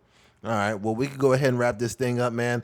This podcast has been pretty special because I have not done a podcast from my house in years. Yeah, it felt like good energy, good throwback energy, kind of. Yeah, man. I think that would be, once we get into a space where we're getting money and we're monetizing and stuff like that, it would be dope to kind of like create our space like as like a living room aesthetic. Because that's kind of how we started. Fuck so yeah. Yeah.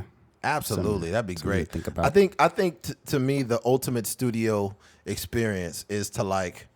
I want to get to a point where we can invite people over to maybe listen in on a podcast, and I have a chef in the back making food.